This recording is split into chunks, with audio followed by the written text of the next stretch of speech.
Hey everyone, I'm Ray Bella, and this is Words for Granted, a podcast that looks at how words change over time. If you'd like to support the podcast, you can make a monthly donation at patreon.com/wordsforgranted.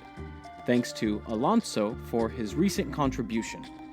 You can also make a one-time donation to support the show at paypal.me/wordsforgranted. I'd like to let everyone know that on June 27th, I'll be speaking at this year's Intelligent Speech Conference, which, due to COVID-19, will be held online.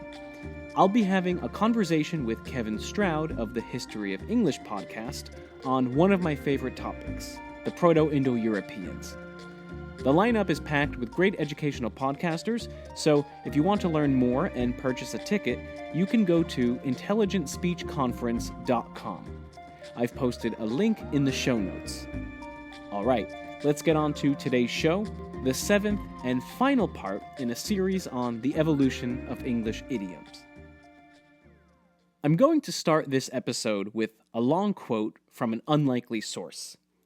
Let's hear the quote first, and then discuss its context.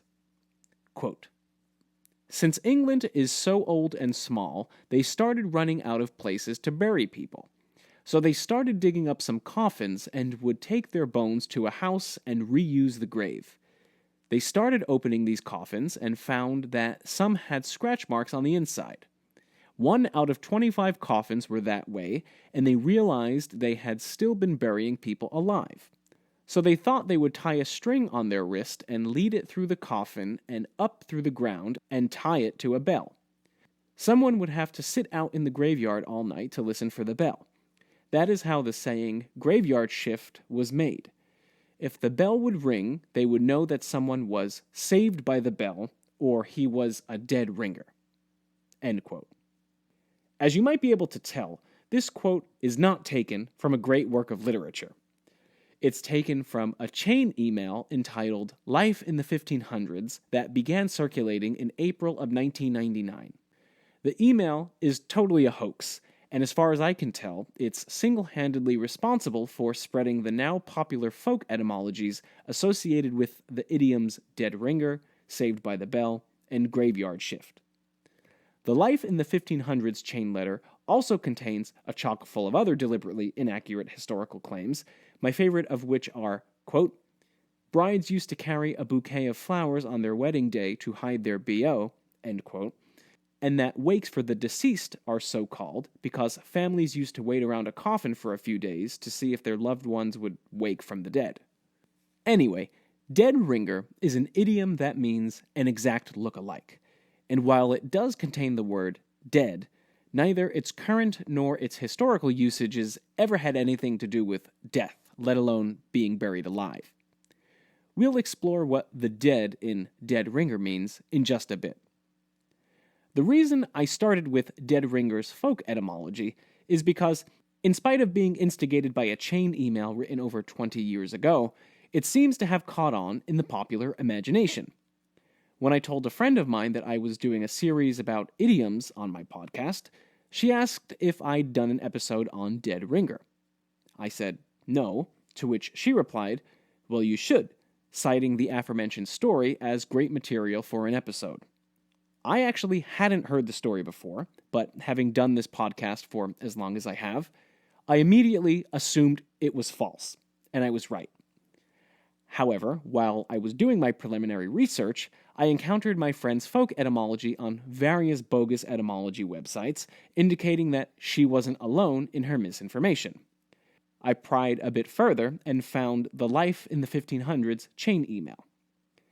While the letter is clearly a prank, I nonetheless wondered if there was a shred of plausibility in these folk etymologies for dead ringer, graveyard shift, and saved by the bell, or if they were just capricious inventions. As it turns out, safety coffins were a real thing. At the height of the cholera epidemic in the 16 and 1700s, the fear of being buried alive became widespread, and this led to the invention of coffins with a variety of devices, such as bells, pyrotechnics, ropes, flags, ladders, and more, all of which were designed to help a potentially living person escape their premature burial. However, most of these designs failed to incorporate a way of getting oxygen into the coffin, and in spite of many patented designs over the centuries, there's no recorded evidence of a safety coffin ever having saved someone's life. So, safety coffins might have been a real thing, but that doesn't exactly lend credibility to the folk etymologies suggested by the Life in the 1500s hoax. Like I already mentioned, safety coffins became popular in the 16 and 1700s, not the 1500s. While the etymology of graveyard shift isn't known for sure, the etymologies of saved by the bell and dead ringer have well-established histories.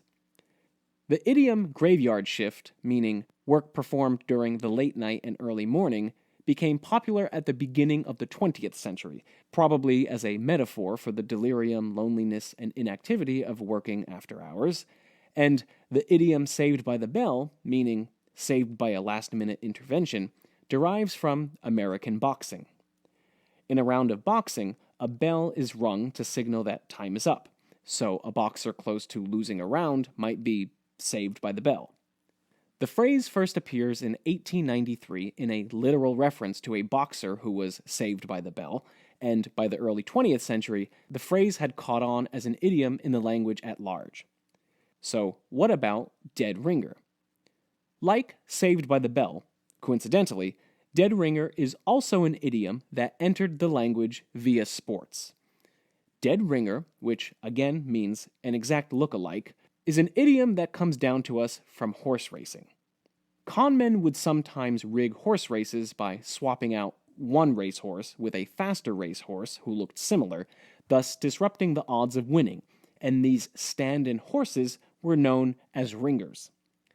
This sense of the word is first recorded in an 1882 article in the Canadian publication Manitoba Free. It reads, quote, "A horse that is taken through the country and trotted under a false name and pedigree is called a ringer." End quote. But why? The word ringer dates back to the early 15th century and was used originally to describe, as you might expect, a person who rang church bells. By the 17th century, ringer had become slang for something fraudulent, as in the passage we just read. But to understand that semantic development, we have to consider the derivative expression, ring the changes. When a ringer rang the changes, they rang the church bells in a different sequence than usual, thus changing the usual melody. In time, this expression would become an idiom in itself that meant, and still means, to employ alternative methods. In the 18th century, ring the changes developed a second set of slang idiomatic meanings involving money duping, most commonly to exchange real money for counterfeit money. It also meant to trick a clerk into giving you too much change, often by asking for smaller denominations of larger bills and then distracting them while they're counting it. This sense of ring the changes referring to counterfeit money was eventually shortened to ring in, an idiom that still exists today, predominantly in Australian English, that means to substitute an impostor. From ring the changes, the noun phrase ringer of changes emerged, referring to the person responsible for an illicit substitution. An 1858 issue of American Freemason reads, quote, "He knew what dummies meant, as well as the most expert cracksman or ringer of changes in town." End quote. By the 1880s, this expression had been shortened to simply ringer. When this shortened form first appeared in the context of horse racing, it still referred to the person responsible for ringing the changes, as in this excerpt from an 1877 issue of The Spirit of the Times. Quote, "While Hicks and Co. were engaged in the laudable cause of exposing the iniquitous ringers in Boston, they should not have overlooked Dolly Davis, aka Easter Maid, by Almont, and her performances near Boston." End quote. Apparently, Dolly Davis and Easter Maid were the same horse raced under different names. By the early 1880s, the meaning of ringer had shifted from a person who substitutes one thing for another to the substituted thing itself. This sense of ringer meaning a substitute still exists today in some specialized usages.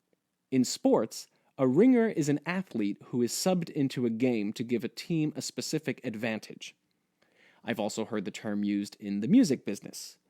You might hire ringers for a studio recording session or a live performance in order to make a mediocre songwriter or an orchestra sound better. I'm not sure if this expression is common outside of the US, but in American English, a ringer is the name for a car that has had its vehicle identification number swapped out for that of another car.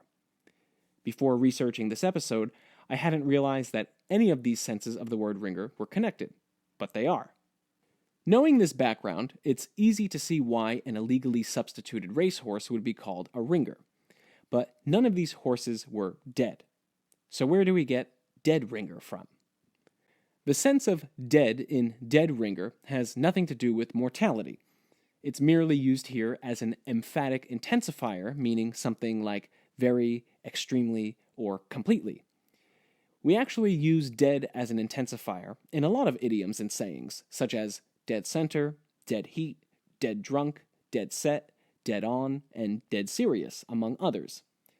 In some regions of the UK, dead is used as a common intensifier even outside of idioms.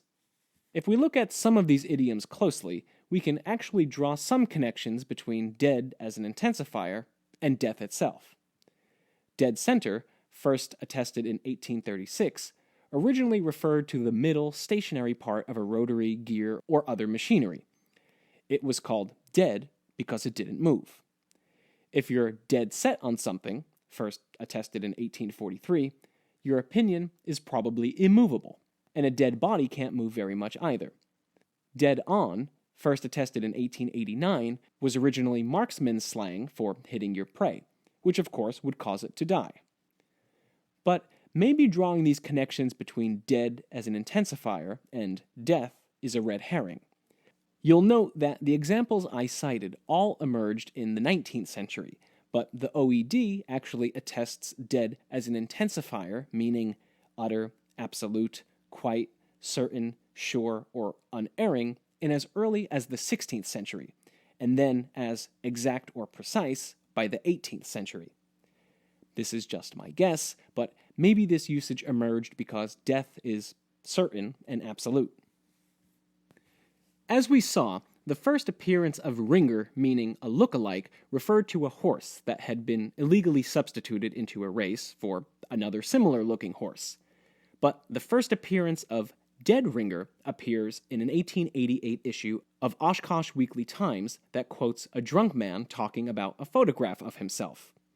It reads, quote, "Dat ar is a markable semblance be shoe. That's a dead ringer fo me. I never done see such a semblance." End quote. In 1893, an Ohio newspaper reporter more coherently writes, quote, "Israel Williams wearing a wig would be no longer Israel, but would be a dead ringer for Wellington just before the Battle of Waterloo." End quote. All right, today's episode was a short one, but I hope you enjoyed it. Don't forget to leave a rating and review wherever you listen to the podcast, because those really help the show grow. I'm on Twitter at @WordsForGranted and Facebook as Words for Granted. And you can email me directly with questions, comments, and concerns at wordsforgranted@gmail.com. Again, you can support the show at patreon.com/wordsforgranted or with a one-time donation at paypal.me/wordsforgranted. Have a great day. I'll talk to you soon.